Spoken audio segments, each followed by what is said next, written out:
신병철 박사님이라고 계시는데 중간계 캠퍼스 학장이십니다. 이 중간계라고 하니 중간계가 뭔가 하니 이론과 실무에 특별히 석사 박사학위를 받으신 분들을 위해서 경영학적으로 어떻게 이론을 실무에 적용시킬 것인가 하는 그런 아카데미와도 같은 것을 이렇게 운영을 하시는데, 이분의 말에 의하면은 사람들은 매일매일 소비하며 살아갑니다. 사람들은 매일매일 이렇게 내 것을 헌신하고 참여하고 봉사하고 소비하고 돈을 지불하고 살아갑니다. 그런데 그렇게 살아갈 때마다 내에서 고통을 느낀다고 합니다. 아니, 내 것을 이렇게 나눠주는데 무슨 고통을 느끼는가? 그래서 스탠퍼드 대학교에 연구를 이렇게 의뢰를 해서 봤더니 자기 공명장치로서 사람을 내 돈을 다른 것에 이렇게 돈 대가를 지불할 때에 어떻게 뇌가 정상이 나타나는가 실험을 해봤더니 갑자기 그 뇌에 빨간 것들이 이렇게 몰려오는데, 그 뇌에 빨간 것이 뭔가를 조사해봤더니 헤모글로빈이라고 하는데, 이것은 피 속에 있는 철분이 거기에 몰려온다는 겁니다. 사람들이 내 것을 뭔가 투자하고 지불하고 소비할 때는 그와 같이 내 속의 고통을 느끼는데, 어떤 정도의 고통인가 또 연구를 해봤더니 내 것을 다른 사람에게 나눠주고 소비하고 지불할 때는 칼을 가지고 손을 베이는 만큼의 아픔의 고통, 뜨거운 불에 데일 정도의 아픔의 고통, 그런 고통을 느끼면서 뭔가 내 것을 나눠주고 내 시간을 이렇게 참여하게 되어질 때는 그런 마음들을 다 가지고 있다는 겁니다. 그런데 정말 내가 좋아하는 것, 상품을 봤을 때, 정말로 내가 좋아하는 사람을 만났을 때, 그때도 마찬가지로 내 사랑하는 사람을 위해서 내 좋아하는 물건을 사기 위해서는 돈을 지불하는데 그런 고통이 있지만은 그것이 더 크기 때문에 그 마음속에는 정말로 내가 좋아하는 것을 가졌을 때 그 기쁨, 그 내에 빨갛게 이와 같이 정상이 나타난다는 겁니다. 이 말은 무슨 말씀인가 하니, 세상의 사람들은 누구든지 내가 헌신하고 내가 소비하고 내가 참여하고 내가 뭔가를 돈을 지불할 때는 모두가 그 마음이 아프다는 겁니다. 그런데 좋은 것을 얻게 되어질 때는 그 좋은 것이 더 큰 기쁨이기 때문에 그것을 감당하고서라도 이와 같이 고통을 감수하는 것이 사람의 본능이다. 그래서 오늘 여러분이 이렇게 예배 자리에 놓았을 때는 뭔가 내 시간이 손해보고 헌금 드릴 때는 내 것이 아플지만, 그러나 이 자리가 더 귀하기 때문에 여러분 이 자리에 나와 예배 드리는 줄 믿으시기 바랍니다. 자, 이게 사람의 본능입니다.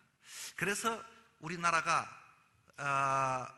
1970년도 출생률을 정상적으로 이렇게 통계를 매긴 해인데, 그때부터 지금 2019년도까지 출생률을 딱 조사를 해봤더니 사람의 출생률이 갑자기 급격하게 떨어지는데, 작년 한 해 동안에 수치로 말하면 얼마까지 떨어졌는가 하니 1.2까지 이렇게 떨어졌습니다. 그 말은 무슨 말씀인가 하니, 남자 여자 두 사람이 만나서 0%의 인구율을 성장을 시키기 위해서는 2.1명을 낳아야 되는데 1.3까지 떨어졌으니 이게 보통 일이 아닙니다.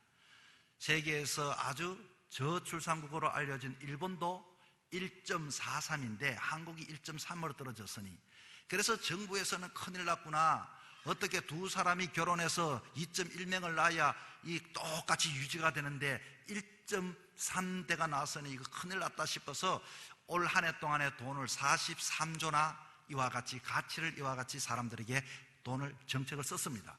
그리고 나서 9월달 현재를 봤더니 얼만큼 올랐는가 봤더니 오른 것이 아니라 0.98로 이렇게 더 떨어져 버린 겁니다. 그래서 사람들에게 조사해 봅니다. 아니, 어떻게 이렇게 돈을 많이 정부가 했는데 이렇게 한 명도 아니고 사람 한 명도 놓는 것도 아니고 0.98로 떨어졌는가 봤더니 아이를 놓고 나서 들어갈 지불이 더 많기 때문에 우리는 아이를 놓지 않겠다는 겁니다. 그리고 그 아이가 이렇게 또 우리나라 한국 교육제도가 이렇게 마르지 않기 때문에 아이 없이 살아가는 것이 더 편하다는 것입니다. 그리고 미래에 대한 불안한 마음이 있기 때문에 정말로 아이를 이렇게 키운다는 것은 힘들기 때문에 아무리 43조를 이렇게 부어도 그때에 놓은 한 명당에 6,700만 명, 6,700만원 아이에게 지급이 되어졌다는 그런 것인데, 실제적으로 받은 사람은 그만큼 우리는 받지 못했다는 겁니다. 자, 우리나라에 이와 같은 심각한, 사람들은 헌신하려고 하지 않고 사람들은 거기에 대해서 애를 쓰지 않습니다. 그런데 이 숫자는 특별히 우리 대한예수교 장로회 우리 교단 통합측의 교인이 얼마가 되는가 했더니, 우리 교인들이 255만, 그리고 밑에 한 또 5천 이렇게 되어지는데, 255만, 256만 그러면은 우리 통합측 교단입니다. 그러면은 다른 전체 800이 되고 1000이 되는데, 우리 교단만 제일 나름대로의 주요 교단 중에 하나는 우리 교단이 255만인데, 작년 한 해 동안 세례교인이 떨어진 숫자를 봤더니 7, 8만 명이 떨어졌습니다. 그러면 그것을 10년 계산했을 때는 80만 명이 떨어지면은, 자, 30년이 되면은 남아있는 숫자가 없습니다. 여러분, 사람들은 이 교회를 위해서 전도도 많이 합니다. 그리고 봉사도 하고, 때로는 교회를 위해서 많이 애를 쓰고 헌신하는데, 왜 사람들은 이 교회로 몰려오지 않을까요? 왜 사람들은 이와 같이 아이를 놓지 않을까요? 왜 사람들은 이와 같은 상황 속에서 모두가 가만히 있을까요? 그것은 자기가 소비할 때 고통이 크기 때문에, 이 고통과 이 고통을 비교해 봤을 때 그것이 나에게 가치가 적다라고 여기기 때문인 것입니다. 혹이라도 성도들 중에 어떤 사람은, 아이고 목사님, 교회 나가서 너무 힘들고 사람 만나는 것도 힘들고 어려워서 우리는 그렇게 하지 않습니다. 그냥 내 혼자 예수 믿으면 됩니다, 이렇게 생각하시는 분들이 많이 있습니다. 그런데 신학자 중 트루 나이젠이라고 하는 신학자가 이런 이야기를 합니다. 세상에서 딱 혼자서 하지 못하는 두 가지 일이 있다. 첫째는 가정생활의 기쁨을 혼자서 할 수가 없다. 두 번째는 교회 생활 또한 혼자서 교회가 주는 이와 같이 놀라운 축복과 은혜와 하나님의 은총을 혼자서 할 수가 없다, 이렇게 이야기를 했습니다. 아마 여러분은 한 번쯤 들어본 이야기인 것 같은데, 어떤 40대 50대 되는 이 한 분이 주일날인데도 교회를 갈 생각을 하지 않습니다. 엄마가 깨웁니다. 애야, 일어나서 교회 가야지. 어머니, 저 아침 일찍 일어나서 교회 가는 게 힘들어요. 차라리 아침에는 내가 좀 쉬는 게 더 좋겠어요. 그렇게 이야기를 합니다. 야, 그래도 교회 가야지. 아이고 어머니, 내가 교회를 가도 혼자 교회 예수 믿으면 되고, 뿐만 아니라 교회 가면 또 사람들 만나가 인사하고 사람들도 아는 체 하고 또 얼굴 밝게 하고, 이게 너무 성가셔요. 그냥 예수 믿으면 되죠. 야, 그래도 교회가 어떡하겠니? 아이고 또 순서마다 이것 하고 참여하고 저것 참여하고, 또 내가 맡게 되면 그 일을 해야 되고, 내가 얼마나 많이 소비가 되고 지출이 되어지고 시간 낭비하고, 너무너무 그렇게 혼자 하겠다고. 그랬더니 엄마가 말합니다. 얘야, 그래도 너가 교회 나가야 할 이유가 있다. 첫째는 교회는 하나님이 명령해 주신 것이다. 주의를 거룩하게 지키라고 명령했다. 그리고 우리 성도들의 기본 규칙은 하나님께 이와 같이 예배 드리는 것이, 주일 예배 드리는 것이, 이것은 제일 기초요 기본이다. 세 번째 이유는 너는 우리 교회 담임 목사다. 그래서 너는 교회 가야 한다. 자, 그만큼 교회에 나와서 참여하면서 신앙생활 하기가 쉽지 않는 시대에 우리는 살아가야 합니다. 그럼에도 불구하고 우리가 교회에 대해서 이와 같이 이야기를 하고 우리의 가치를 비교할 때, 교회 신앙생활하고 참여하고 할 때 시간이 낭비가 되고 물질이 낭비가 되어지고, 그럼에도 불구하고 해야 할 이유가 있습니다. 그것은 여러분, 우리의 신앙의 삶 속에서는 손님으로 예수를 믿을 것인지 주인으로 예수를 믿을 것인지. 손님은 시간이 있으면 도와줄 수는 있습니다. 재능 있는 사람이 교회에 일하는 것이 아닙니다. 물질 있는 사람이 일하는 게 아닙니다. 시간 있는 사람이 하는 것이 아닙니다. 손님은 왔다가 잘하는구나, 아이고 저게 못하는구나, 왔다 갈 수가 있는 것이 손님이지만, 신앙의 삶은 손님이 되어서는 절대적으로 신앙의 기쁨을 누릴 수가 없습니다. 누군가가 하지 않으면 나라도 해야 되겠구나, 저기에 이 자리가 비었으면 나라도 그 자리를 채워야 되겠구나, 그 자리를 내가 그 자리를 지켜야 되겠구나, 이게 손님의 마음이 아니라 주인의 마음입니다. 자, 그렇다면 왜 우리가 이와 같이 소비하고 참여하고 물질을 들이고 시간을 들이면서까지 그것보다 더 가치 있는 일이 정말로 그것이 가치 있는 일일까? 여러분 어떻습니까? 정말로 이 주님 앞에 나와 예배드리는 가치 있는 일일까요? 오늘 그 이유에 대해서 성경은 로마서 12장 하나님은 우리에게 말합니다. 너희들은 산 제물로 드리라. 하나님 앞에 산 살아있는 이와 같이 너의 삶을 소비하라. 이렇게 이야기를 하고 있습니다. 그러면서 이 세대가 어떤 세대인지 2절에 이렇게 말하고 있으나 너희는 이 세대를 본받지 말고 오직 마음을 새롭게 해라. 이 세상 사람들은 다 그렇게 산다 할지라도 너희들은 그렇게 사는 새롭게 해라. 그리고 새롭게 해서 변화를 받아라. 그리고 하나님의 선하시고 기뻐하시고 온전하신 뜻이 무엇인지를 한번 분별해 보라. 이렇게 이야기를 하고서 오늘 본문 4절에 뭐라고 하는 거 아니? 우리가 한 몸에 많은 지체를 가졌으나 한 몸, 쉽게 말하면 가족교회는 가족교회, 가정교회, 가족에는 한 몸에 많은 지체가 붙어 있는 것이 바로 교회라는 것입니다. 여러분, 이 한 몸이라고 하는 것은 우리의 소속감을 이야기합니다. 한 몸이라고 하는 것은 교회는 지체만 있는 것이 아니라 거기에는 우리가 붙어 있어야 할 어버이가 그곳에 있기 때문에 그렇습니다. 교회는 하나님 아버지가 계십니다. 교회는 교회 신앙의 삶을 통하여 교회 규칙을 배우고 하나님이 누구인가, 아버지가 누구인가, 예수님은 누구인가, 나는 누구인가 배움을 얻게 되어지는 것입니다. 여러분, 가지가 나무에서 떨어지면 어떻게 될까요? 아무리 파릇파릇한 가지라도, 아무리 모양새 좋은 가지 잎이라 할지라도 어떻게 하든지 그것이 나무에서 떨어지면 그것은 죽게 되어져 있습니다. 교회라고 하는 것은 이와 같이 하나님이 계시는 곳이 교회입니다. 신앙의 삶을 혼자 살아갈 수 있다고 생각하지만 교회에서 이와 같이 하나님은 누구인가, 이곳에서 하나님께 예배드리고 이곳에서 하나님 앞에 이와 같이 믿음의 그것을 우리가 배워나가야 하는 것입니다. 여러분, 고린도후서 11장 2절에 봤더니 내가 너희를 정결한 처녀로 한 남편인 그리스도께 드리려고 중매함이로다. 중매했다고 했습니다. 생각해 보십시오. 우리가 어떻게 주님께 이런 말을 할 수 있습니까? 주님, 나는 주님을 믿습니다. 나는 당신을 받아들이지만 당신의 몸은 거절하겠습니다. 나는 당신이 길이요 진리요 생명인 줄 압니다만 내가 당신과는 함께하지 않겠습니다. 주님은 여러분 교회에 계십니다. 주님은 언제나 오늘도 이 제단을 통하여 그때그때마다 우리가 살아갈 때마다 주시는 음성이 있습니다. 말씀이 있습니다. 우리는 때로는 교회 생활이 때로는 사람들과 부딪히기도 하고 고통스럽기도 하고 수고롭기도 하고 시간이 빼앗기도 하고 물질이 들어가기도 하고 그냥 나 혼자 조용히 그와 같이 가만히 신앙의 삶을 살아가기를 오늘 현대인들은, 모든 사람들은 생각을 가지고 있습니다. 내가 소비하는 것도 힘들고 만나는 것도 힘들고 그 사람 관계하는 것도 힘든데 말입니다. 그러나 아이를 얻는 사람이 고통 없이 어떻게 아이를 얻을 수가 있겠습니까?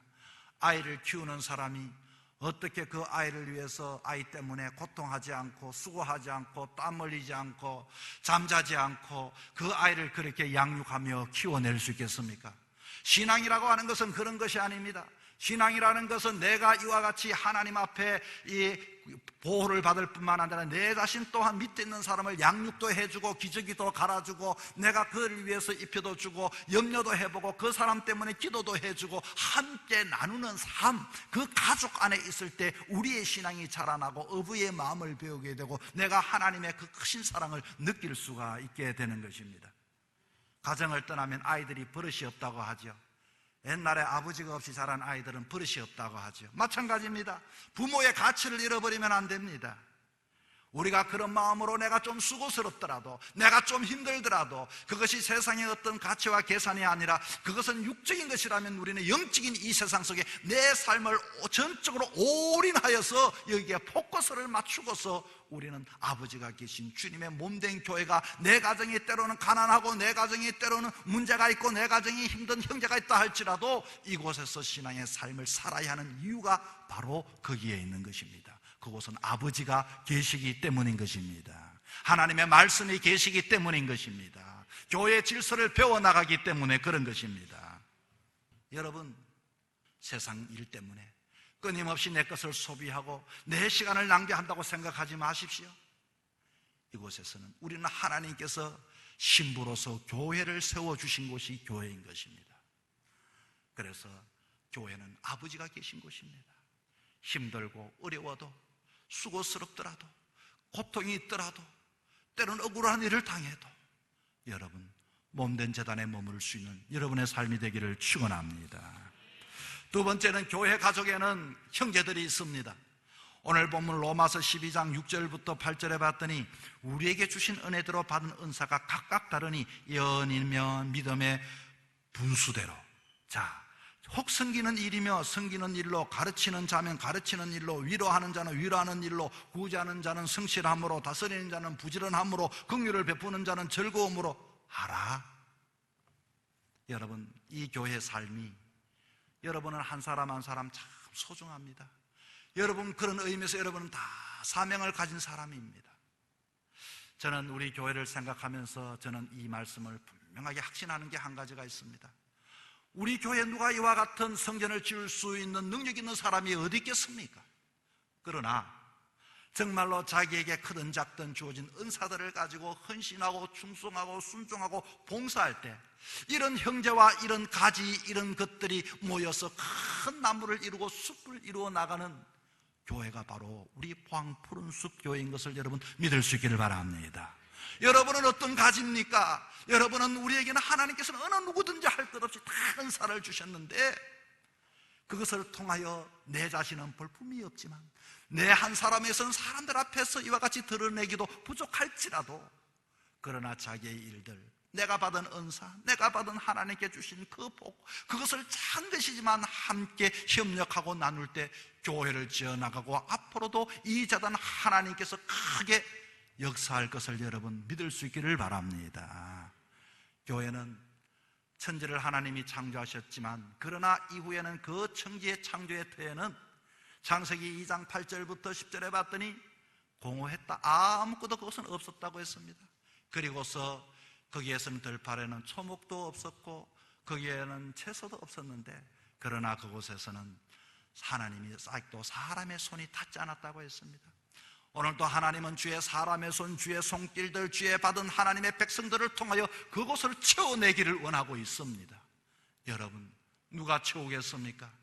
은사 받은 여러분이, 이 교회가 능력 있는 교회, 정말로 하나님이 사랑받는 교회, 모든 사람들이 이곳에 올 때마다 정말로 이것이 하나님의 천국의 모형이구나, 수고스럽지만 힘들지만 손이 베어나가고 손이 떼어지는 고통이 있지만 여러분의 땀과 헌신을 통하여 이 땅에 수많은 사람들을 구원할 수 있는 방주의 역할을 감당하는 일에 여러분이 감당해 줄 수 있기를 바랍니다. 여러분, 교회는 서로가 주인이 되어야 합니다. 우리는 서로가 정말로 손님처럼 왔다가 가면 안 됩니다. 시간이 있으면 하고 없으면 안 하고, 내 중심이 아니라 정말로 교회 중심으로서 내가 힘들고 어렵지만 내가 지금 이 상에 할 수 있는 것은 과연 무엇일까 하는 마음으로 우리는 교회를 섬겨나가야 하는 것입니다. 신약에는 서로라고 하는 말이 50번 이상이 사용되어집니다. 오늘 본문에도 봤더니 서로, 이와 같이 서로라는 말이 나와 있습니다. 여러분, 우리는 혼자가 아니라 서로 손을 잡고서 은사를 가지고서 이와 같이 형제가 있는 이곳에 내가 있으므로 이 교회의 의미를 더 부여해 줄 수가 있게 되는 것입니다. 짐을 나누어 가지십시오. 또 용서도 해주고, 여러분이 팔이 긴 사람은 긴 팔로 이렇게 안아서 사랑도 해주시고, 힘이 센 사람은 이와 같이 봉사로서 묵은 것을 들어줌으로써 우리는 서로의 이 은사를 가지고 이 교회를 세워가야 하는 것입니다. 십자가의 성 요한은 고결한 영혼이 홀로 있으면 안 된다고 했습니다. 사람들은 고결하다고 하는 것은 혼자 있다는 것을 의미하지만 불붙은 석단이 홀로 있는 것과 같아서 더 뜨거워지지 않는다고 했습니다. 불붙은 석단은 더 뜨거워지기 위해서는 함께 이와 같이 있어야만이 뜨거운 불이 타오른다고 했습니다. 언젠가 우리 교회 어느 숲에서 삼겹살 파티를 주차장에서 했습니다. 그 좋은 마른 강목을 위에 올려놓고도 아무리 불을 붙여도 불이 붙지 않습니다. 야, 이거 어떻게 불을 붙이나? 전부 다 나름대로 불을 붙이려고 바람도 불어넣어 보기도 하고 눈이 빨갈 정도로 애를 썼지만 그 좋은 나무에도 불이 붙지 않아요. 그런데 어떻게 불을 붙였을까요, 여러분? 그 밑에 석가탄이나 때로는 기름을 좀 밑에 부어서 불을 붙이는데 그 잘 붙지가 않아요. 그런데 불이 한번 붙고 보니 그 불길이 얼마나 화력이 좋은지, 철판을 올려놓고 석쇠를 올려놓고 고기를 굽는데 올리자 말자 막 금방 익어 타들어가니까 도저히 감당이 안 되는 거예요. 그래서 빨리 올려놓고 옆에 이렇게 또 밀어놓고 빨리 먹으라고 하고 이렇게 해놓고 나중에는 이 불빛이 얼마나 뜨거운지, 여러분, 불을 끄는 방법은 간단합니다. 모아져 있는 장작이 모아진 장작을 전부 다 밖에 흩어져 버리니까 전부 다 혼자 쭉 있다가 그만 불이 꺼져 버립니다. 여러분, 이것은 무엇을 말할까요? 교회는 서로 함께 있을 때 성령의 불이 타오르는 것을 믿을 수 있기를 바랍니다.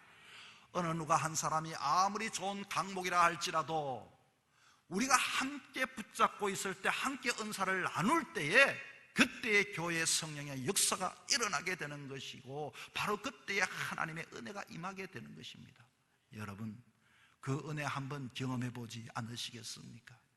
그런데 우리는 오늘 이 세상 세대가 너무나도 개인주의에 있다 보니 끝없는 세상 것을 같이 거기에만 계산을 하다 보니 정말로 주의 몸된 이전을 잊어버리며 살아가는 사람들이 얼마나 많은지 모릅니다. 우리 교우들은 교회 가족과의 교제를 통해서 정말로 믿음의 성장, 떨어져서 절대로 혼자 할 수 없다는 것을 알아야 합니다. 여러분, 카타쿰이라고 아시죠? 저 터키 가보면은 저 지하 교회, 지하 무덤 이렇게 이야기도 하기도 하는데, 카타쿰은 지하의 신앙의 자유를 찾기 위해서 사람들이 이와 같이 지하에 도시를 만들고서 생활을 했던 곳이 카타쿰입니다. 그곳에 카타쿰에서 신앙을 지키다가 순교한 성도들의 글이 기록이 많이 되어져 있는데, 거기에 실리시아의 셉티머스 프레텍티투스라고 하는 사람이 글을 하나 남겼습니다. 그는 이렇게, 나는 가치 있는 삶을 살다가 간다, 이렇게 이야기했습니다. 사람들은 묻습니다. 과연 지하 동굴에서 살면서 무슨 가치 있는 삶을 살았을까? 그리고서 그는 밑에 이렇게 말합니다. 저는 당신을 이곳에서 섬긴 것을 후회하지 않습니다. 오히려 당신의 이름에 감사합니다. 33년 6개월 이렇게 이야기를 합니다. 그런데 놀랍게도 그 비문의 주인공인 그 카타쿰의 삶을 후회하지 않는다고 했는데, 그래서 과연 그에게 가치 있는 삶은 과연 뭘까?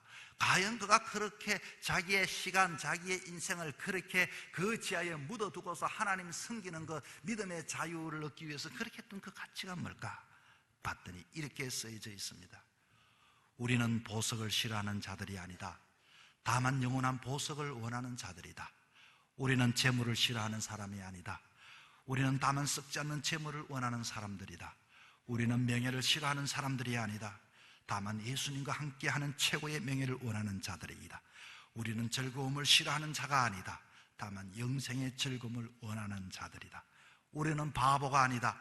다만 거룩한 신부이기에 잠시 바보처럼 보이는 길을 선택한 것뿐일 것이다. 사랑하는 성도 여러분, 어떻게 세상을 사시겠습니까? 내 것을 다른 사람에게 주는 것도 고통이고, 헌신하고 시간을 나누는 것도 고통인데, 어떻게 여러분이 육신의 삶을 살아가면서 이 영적인 신앙의 삶을 살아간다는 것은 보통 각오와 보통 그와 같은 마음이 아니고는 살 수가 없습니다. 그러나 여러분, 잊어버리지 마십시오. 하나님 아버지 집에는 하나님이 계신다. 형제들이 있다. 나를 통하여 주님은 오늘도 이 교회를 세우기를 원하신다. 여러분, 남은 여정의 삶, 세상에 화려한 가치관이 있지만 하나님을 믿는 사람은 영적인 가치관을 소망하는 사람들이 아닙니까? 비교해 보십시오. 어느 것이 더 가치가 있겠습니까? 바쁜 세상 속에서도 믿음을 지키며 살아가는 우리 모두가 되기를 주 이름으로 부탁을 드립니다.